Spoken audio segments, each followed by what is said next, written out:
Hello guys, I am Mohammad Ahmed. I am working as a front end developer. तो जैसे कि आपको पता है कि मेरा फ्रेंड नूरुल इस चैनल पर आपके लिए जावास्क्रिप्ट से रिलेटेड वीडियोस लेकर आता रहता है, जिसमें कि वो आपको जावास्क्रिप्ट के टॉपिक्स को बड़े इन डेप्थ डिटेल में बताता है। तो मैं भी इसी हिसाब से आपके लिए डीएसए के कुछ क्वेश्चंस की सीरीज लेके आ रहा हूँ, जो कि अब लीड कोड वाली होगी। लीड कोड पे आपको पता है कि 75 डेज क्वेश्चंस चैलेंज की एक लीड सीरीज होती है, जिसको मैं स्टार्ट करूंगा फर्स्ट क्वेश्चन से लेके एंड क्वेश्चन तक। तो अगर आपने अभी तक उस सीरीज को नहीं किया है, या अगर आप उसको थोड़ा बहुत करके छोड़ चुके हैं, तो आप भी मेरे साथ स्टार्ट कीजिए और आप उसको कंप्लीट कीजिएगा। मैं भी आपके साथ में ट्राई करूंगा कंप्लीट करने का। तो हम उसमें स्टार्ट जो पीएसए के क्वेश्चंस करेंगे वो जावा में करेंगे। जावा में बेसिकली इसलिए करेंगे क्योंकि जावा जो प्रोग्रामिंग लैंग्वेज है उसमें आपको इनबिल्ट लाइब्रेरीज नहीं मिलती है ज्यादातर। तो इसी वजह से आपको कोड ज्यादा लिखना पड़ता है, जिसका फायदा आपको डीएसए के इंटरव्यूज में होता है। वहाँ पर मेनली इंटरव्यूअर चाहता है कि आप कोई भी इनबिल्ट लाइब्रेरी यूज ना करें। और अगर आपने पाइथन में कोड किया होगा तो आपने बेसिकली बहुत ज़्यादा चांस होगा कि आपने कोई ना कोई लाइब्रेरी यूज की होगी। बट जावा में ये चीज़ पॉसिबल ही नहीं है, तो इसीलिए जावा में प्रेफर ज़्यादा करते हैं टीएससी को। इसीलिए हम लोग आज से अपना 75 डेज का ये सीरीज स्टार्ट कर रहे हैं। इसमें हम अभी आज सबसे पहले फर्स्ट क्वेश्चन देखेंगे, जिसका नाम है मर्ज स्ट्रिंग अल्टरनेटिवली। तो चलिए शुरू कर रहे हैं। तो अब हम देखते हैं इसमें फर्स्ट क्वेश्चन। हमारा फर्स्ट क्वेश्चन है इसमें मर्ज स्ट्रिंग्स अल्टरनेटिवली। तो हम इसको ओपन करते हैं।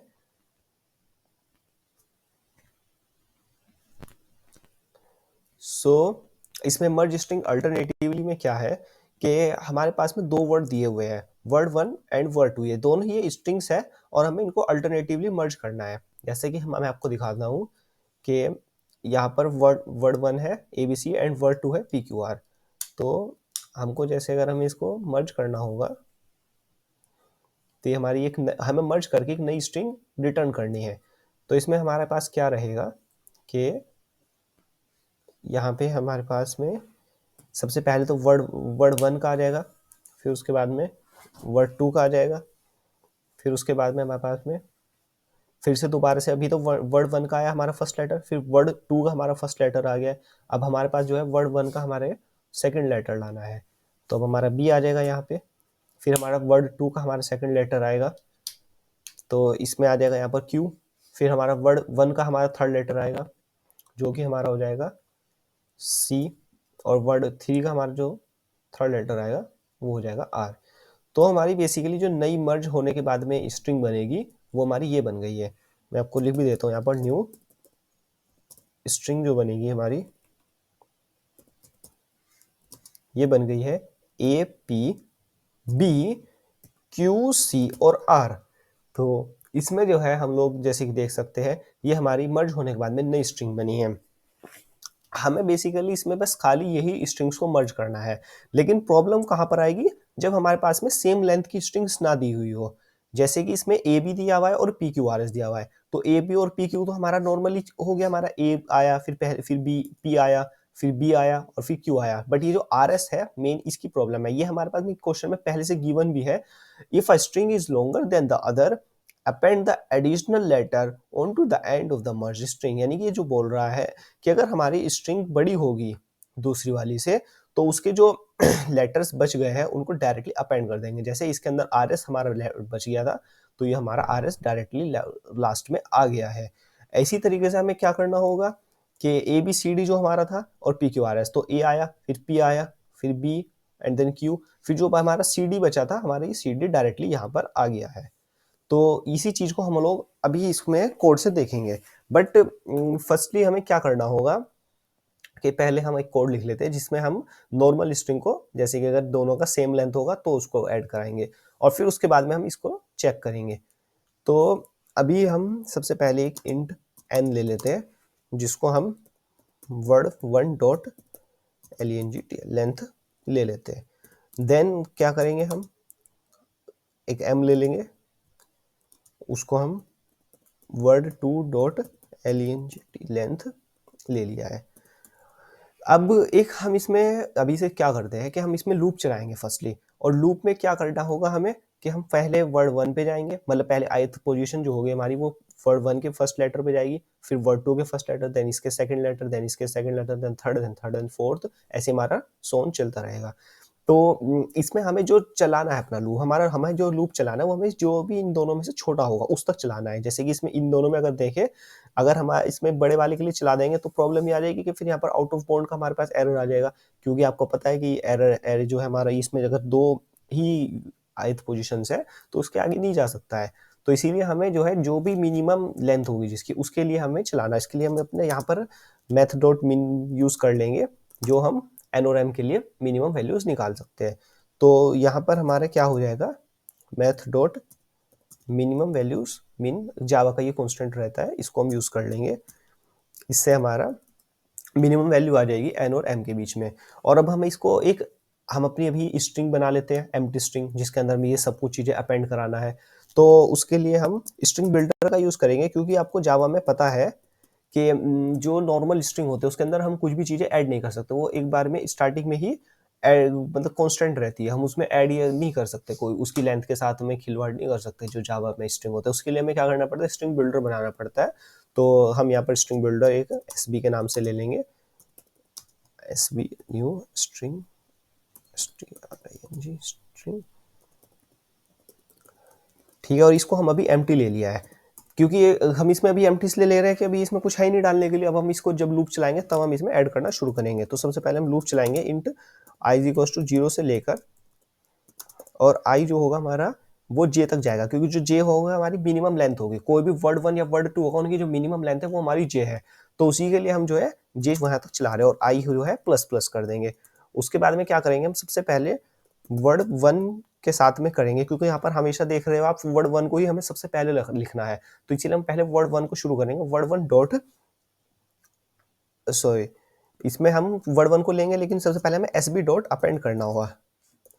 एसबी डॉट अपेंड के बाद में वर्ड 1 डॉट, इसमें हमें क्या करना है, इसका फर्स्ट कैरेक्टर निकालना है। तो फिर यहाँ पर हम कैरेट यूज कर लेंगे, कैरेट और ith पोजीशन डाल देंगे, यानी कि जो भी अभी हमारा जैसे i 0 पे है तो 0th पोजीशन पे जो भी हमारा वर्ड 1 पे फर्स्ट कैरेक्टर है वो हमारा अपेंड हो जाएगा एसबी के अंदर, ठीक है। और साथ ही में हमें फिर उसके बाद में एसबी के बाद ये हो गया अपेंड, उसके बाद ये लूप हमारा दोबारा से चलेगा। फिर जब i की वैल्यू 1 होगी तो इस बार जो है हमारा एसबी डॉट अपेंड हो जाएगा वर्ड 2 के लिए, WORD वर्ड 2 डॉट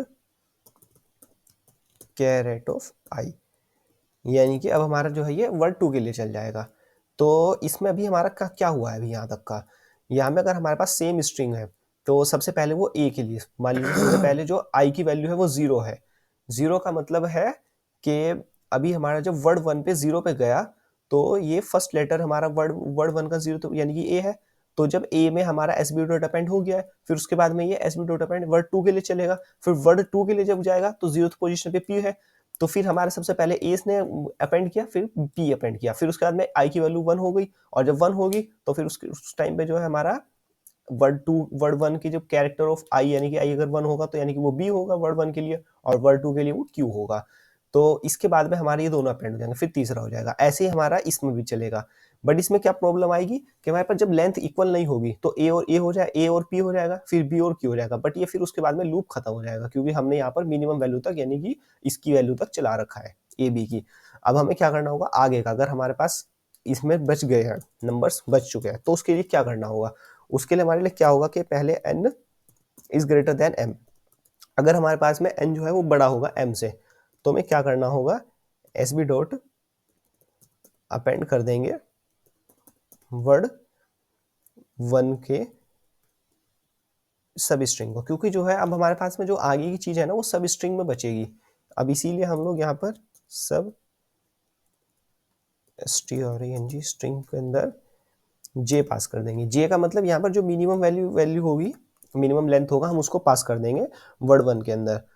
तो जो वर्ड 1 के अंदर अगर हमारे पास कुछ भी रह गया होगा, सबसे पहले तो चेक करेगा कि n और m में से कौन सा बड़ा है। अगर n बड़ा है तो हमारी ये वाली कंडीशन अप्लाई होगी, और अप्लाई अगर वर्ड 1 यानी कि बड़ा है हमारा, इसकी लेंथ बड़ी है, तो ये जो लास्ट के cd बचेगा उसको ये अपेंड करा देगा एसबी के अंदर एज इट इज। इसमें क्योंकि हमें कोई लूप नहीं चलाना है, कुछ नहीं करना है। और अगर ऐसा नहीं होगा तो हम एल्स लिख देंगे। एल्स में आपको पता है एल्स के अंदर आ रहा होगा यहाँ पर कंडीशन m बड़ा होगा, यहाँ पर इस बार m नहीं होगा।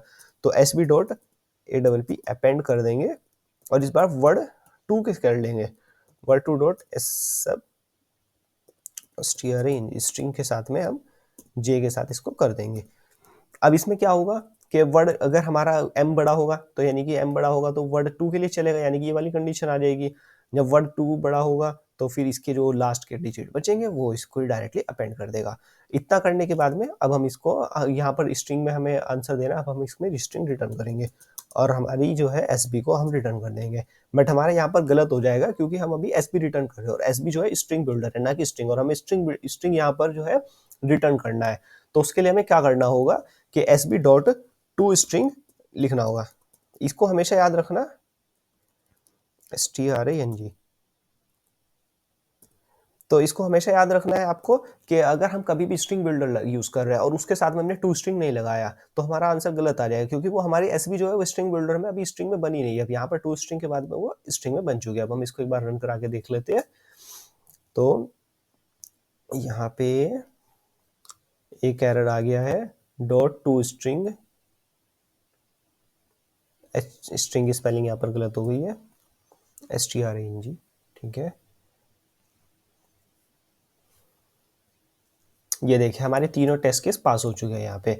अब हम क्या करना है हमें कि अभी हमने रन करके देखा है, लेकिन अब हमें इसमें सबमिट करना होगा इसको। तो यहाँ पर हम सबमिट कर देते हैं और यहाँ पे ये भी हमें बोल रहा है कि हमारा अपने स्टडी प्लान यूज स्टार्ट कर लेते हैं। आप भी अपने अकॉर्डिंग स्टडी प्लान अपने स्टार्ट कर लीजिएगा, बट मैं अभी स्टार्ट नहीं कर रहा हूँ। बट हमारा ये जो सॉल्यूशन है ये सबमिट हो चुका है। तो दोस्तों हम भी डेली आपको इस तरीके से वीडियोस लेकर आएंगे और आपको जो भी डीएसए से रिलेटेड कोई क्वेरी होगी, कुछ होगा तो आप कमेंट बॉक्स में डालिएगा। और ये आज हमारा 75 डे चैलेंज का फर्स्ट क्वेश्चन था। इसके बाद में आपको और भी सारे क्वेश्चंस मिलेंगे एंड अगर आपको कोई डाउट हो या कोई प्रॉब्लम आ रही हो तो आप इसमें कमेंट बॉक्स में हमें जरूर बताइएगा। So subscribe and like our channel. Thanks a lot.